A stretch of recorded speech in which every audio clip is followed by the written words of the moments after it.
Good day from the Metro News bunker, where for a second straight Monday, we are declassifying documents regarding a West Virginia loss. Oklahoma State's 33-26 overtime win felt so familiar that you could actually smell the dread at Mountaineer Field. And when it was over, Dana Holgerson's club was 0-2 in Big 12 play and looked emotionally beat down. Let's rewind the game film and take stock of what happened. First half, Skylar Howard was dreadful for the second consecutive week. Had only 31 yards passing at intermission, and thanks to this friendly fire fumble, he gave away more points than the offense produced. But second half, Skylar Howard was the bearer of hope, comeback kid, a guy made of grit and gumption, leading West Virginia from 15 points down to forced overtime. And facing 4th and 11 in that overtime, virtually on desperation's doorstep, he scrambled and made about as good of a throw in a tight window as you can expect in that situation. Just wasn't quite good enough. And ultimately, neither was his ball security. Between 19 carries and 35 passes, Howard had 2 fumbles and 1 ugly interception. West Virginia quarterbacks get it down this week. On to the wide receivers. Shelton Gibson got deep for his weekly bomb, but the receivers were merely adequate otherwise, with no catches longer than 11 yards. And that wasn't for a lack of trying, as Oklahoma State cornerback Ashton Lampkin made a couple of nice breakups downfield. Not bad for the Cowboys' number 2 corner. On the other side, Javon Durant converted a 4th and 7, but he needs more than 2 catches for West Virginia's passing game to be fully functional. Da'Kel Shorts made 5 catches, including the toughest one of the night, but on the final play of overtime, with the game hanging in the balance, he couldn't pull in one that would have been even tougher. West Virginia's wide receivers settled for a neutral. As for the running backs, big yardage for Wendell Smallwood, mixed with a few big mistakes. He ran for 147 on only 19 carries, his 3rd consecutive week over 100.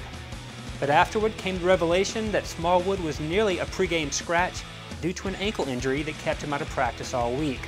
Without those practice reps, Smallwood felt he wasn't sharp, perhaps contributing to the mix-up with Skylar Howard back at the goal line. Later in the half, Smallwood lost a fumble all on his own, nixing West Virginia's first scoring threat. Russell Shell netted only 2.5 per carry and committed his own turnover. You can't get careless around the long arm of Agba. Arrow down for the running backs. The offensive line's strength is run blocking, so Dana Holgerson is going to play to that strength. Saturday night's run-pass ratio finished at 61-37.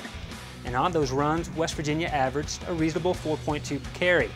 Most of the production came in the second half, when West Virginia ran 60 plays and put up 297 yards. Plenty of things to clean up, though, after allowing 3 sacks and 8 tackles for loss. Not to mention 3 false starts, not what you'd anticipate from the home team. If there's a silver lining for West Virginia, it's that they shouldn't face another set of defensive ends like Emmanuel Agba and Jimmy Bean. Offensive line gets a neutral. West Virginia's special teams were pretty good, the coverage units in particular, holding Oklahoma State to 12 yards per kick return and zip on punts. That's because Nick O'Toole averaged better than 47 per effort, with 3 punts pinned inside the 20. Josh Lambert made good from 38 yards on his only attempt. He's now 7 of 7 from inside 40 this season. But oh, those penalties. They kept piling up for West Virginia, didn't help the field position at all. On the defensive line, Kyle Rose continues having a solid season as the point man for a defense that limited Oklahoma State to a season-low 362 yards. But at times, West Virginia's defense must feel like it's actually playing 2 offenses, including its own, who gave the Cowboys 17 points off turnovers. Take those away, and Okie State scored only 16 Saturday night.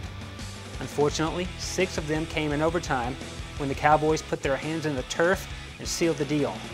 Still, D-line receives an up. Middle linebacker Jared Barber made 3 tackles for loss and helped West Virginia stone Oklahoma State's running game most of the evening. Shaq Pettaway was active with a team-high 8 tackles, and Nick Kwiatkowski showed his old safety skills by catching a deflected interception. Solid night for this group. Not to say that there's growing dissension because the offense keeps putting these guys in tough positions, but the linebackers and the entire defense deserved better than Saturday's outcome. Even with its best player on crutches, the secondary gave Mason Rudolph fits and his receivers hits. KJ Dillon going all Carl Joseph here. Jared Harper also did Joseph proud as a stand-in. Terrell Chestnut made one interception and then forced another, part of his 5 breakups on the night. And I don't want to put words in Walt Anderson's mouth, but methinks the Big 12 boss of officials might not agree with this pass interference flag upon further review. Darrell Worley had a bounce-back performance, even got properly aligned this week, and even made an interception. Though at 6'1", he can't win all those jump balls against receivers who are 6'4".